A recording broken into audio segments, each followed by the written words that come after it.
Brazil ജയിക്കണമെന്നും എന്നാൽ തങ്ങളുടെ സഹതാരം ആയിരുന്ന ഡക്കൻ നെസൺ ഹെയ്ത്തിക്ക് വേണ്ടി ഗോൾ നേടണമെന്നും ആഗ്രഹം പ്രകടിപ്പിക്കുകയാണ് ഒരു ഇന്ത്യൻ താരമായിട്ടുള്ള CK വിനീതും മുഹമ്മദ് റാഫിയും. ബ്രസീലിന്റെ കളി മോശമാണെന്നും തിരിച്ചുവരവ് ആഗ്രഹിക്കുന്നതാണ് എന്നും ഇരുവരും പറയുന്നുണ്ട്. ദുബായിൽ നിന്ന് മുഹമ്മദ് റഹീസ് തയ്യാറാക്കിയ റിപ്പോർട്ട് കാണാം. ലോകകപ്പിൽ ബ്രസീൽ തങ്ങളുടെ രണ്ടാം മത്സരത്തിന് ഇറങ്ങുകയാണ്. ഹെയ്ത്തിയാണ് ബ്രസീലിന്റെ എതിരാളികൾ. നമുക്കൊപ്പം ഇപ്പോൾ മലയാളികളുടെ പ്രിയപ്പെട്ട രണ്ട് താരങ്ങൾ ചേരുകയാണ്.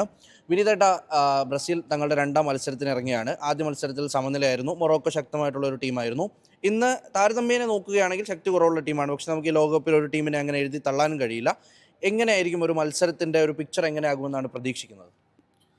എനിക്ക് ബ്രസീൽ നല്ലോണം കളിക്കണം എന്നുള്ളതാണ് ആഗ്രഹം. പക്ഷേ കഴിഞ്ഞ കളി കണ്ടിട്ട് എനിക്കത്ര തൃപ്തിയായിട്ടില്ല. കാരണം മിഡ്ഫീൽഡൊന്നും എന്താ പറയുക, ഫോമിലേക്ക് വന്നിട്ടില്ല എന്ന് തന്നെ വേണമെങ്കിൽ പറയാം. ഇന്നും നെയ്മർ കളിക്കുന്നില്ല എന്നുള്ളതാണ് വാർത്തകളിൽ കാണാൻ പറ്റിയത്. അപ്പോൾ എന്താവും എന്നുള്ളത് അറിയില്ല. നെയ്മർ വന്നാൽ മാറും എന്നുള്ളതായിരുന്നു വിചാരിച്ചിട്ടുണ്ടായിരുന്നത്. പക്ഷേ നെയ്മർ ഇല്ലാതെ തന്നെ മാറ്റാൻ പറ്റുന്ന പ്ലേയേഴ്സ് ഉണ്ട്. പക്ഷേ അവർ കളിക്കണം എന്നുള്ളതാണ് പ്രതീക്ഷ. ബ്രസീൽ ജയിക്കും എന്നുള്ളത് തന്നെയാണ്. നല്ല കളി കളിച്ച് ജയിക്കും എന്നുള്ളതാണ്. ഇത് കഴിഞ്ഞ കുറേ നാളായിട്ട് ബ്രസീലിനുള്ള ഒരു പ്രശ്നമാണല്ലോ. അപ്പോൾ അത് ഒരു കോച്ചിനെ മാറ്റിയിട്ടുണ്ട്, പ്ലേയേഴ്സിനെ റൊട്ടേഷൻ നടത്തുന്നുണ്ട്. എവിടെ ആയിരിക്കും അവരുടെ ഒരു പ്രൈം ടൈം നഷ്ടമായി പോയിരിക്കുന്നത്? ബ്രസീലിൻ്റെ നമ്മളെപ്പോഴും കമ്പയർ ചെയ്യുന്നത് റൊണാൾഡീഞ്ഞോ, റൊമാരിയോവും അല്ലെങ്കിൽ റിവാൾഡോ, കക്ക എന്നുള്ള ഒരു ടാലൻ്റ്, അതായത് നമ്മളെ തലമുറ താരതമ്യം ചെയ്യുന്നത്. അതിനൊത്ത പ്ലേയേഴ്സ് ഇപ്പോൾ ഇല്ല എന്നുള്ളതാണ് ബ്രസീലിൻ്റെ റിയാലിറ്റി എന്ന് പറയുന്നത്. ഒന്നോ രണ്ടോ പ്ലേയേഴ്സിനെ മാറ്റി നിർത്തിയാൽ അവരുടെ ലെവലിലേക്ക് വരുന്ന പ്ലേയേഴ്സ് ഇല്ല. അതിൻ്റെ തന്നെ ആയിരിക്കും ചിലപ്പോൾ ഈ പറയുന്ന മാറ്റങ്ങൾ എന്ന് പറയുന്നത്. നേരത്തെ തമ്മിൽ കളിച്ചിട്ടുള്ള ബ്ലാസ്റ്റേഴ്സിൻ്റെ പ്രിയപ്പെട്ട ഒരു താരമായിരുന്നു ഡക്കൻ നെയ്സൺ. അദ്ദേഹം ഇന്ന് കളിക്കുന്നുണ്ട്. അദ്ദേഹം ടീമിലുണ്ട്. അപ്പോൾ എന്താണ് അതിനെ പറ്റിയിട്ട് പറയാനുള്ളത്? നിങ്ങൾ ഒരുമിച്ച് പന്ത് തട്ടിയിട്ടുള്ളവരാണല്ലോ. 2016 നമ്മൾ ഏറ്റവും ക്രൂഷ്യലായിട്ടുള്ള ഗോൾ നേടിയ ഒരാൾ നാസനാണ്. അതായത് എനിക്ക് തോന്നുന്നു ഡൽഹിക്കെതിരെ സെമി ഫൈനൽ സെക്കൻഡ് ലെഗിൽ അദ്ദേഹത്തിൻ്റെ ഗോളിലാണ് നമ്മൾ പെനാൽറ്റിയിലേക്ക് വരുന്നത്.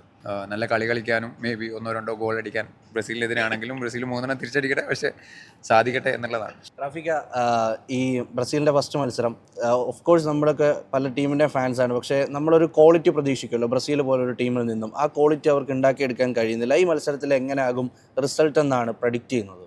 തീർച്ചയായും നമ്മൾ ഫസ്റ്റ് മാച്ച് കണ്ടപ്പോൾ ഭയങ്കര ഡിസപ്പോയിൻറ്റഡ് ആയിരുന്നു. ബ്രസീലിനെ നമ്മൾ എപ്പോഴും ഞാനൊരു അർജൻറ്റീന ഫാനാണ്, എന്നാലും ബ്രസീലിൻ്റെ മാച്ച് എന്ന് പറയുമ്പോൾ നമ്മളെപ്പോഴും നമ്മളെ മനസ്സിലുള്ളത് ഈ വിനീത് പറഞ്ഞ പോലെ റൊണാൾഡീനോ, അതുപോലെ കക്ക, കഫു, ഇവരെല്ലാം ഒരു ബാച്ച്. ആ ബാച്ചിൻ്റെ ഇനി ഏത് ടീം വന്നാലും ബ്രസീലിന് അവരെ ഈസി ആയിട്ട് തോൽപ്പിക്കാമെന്നുള്ള രീതിയിലുള്ള ഒരു ടീമുണ്ടായിരുന്നു. ആ സമയത്തുള്ള ടീമിൻ്റെ കുറച്ച് പോലും ഈ ഫസ്റ്റ് വേൾഡ് കപ്പിൽ കളിക്കാൻ പറ്റിയില്ല.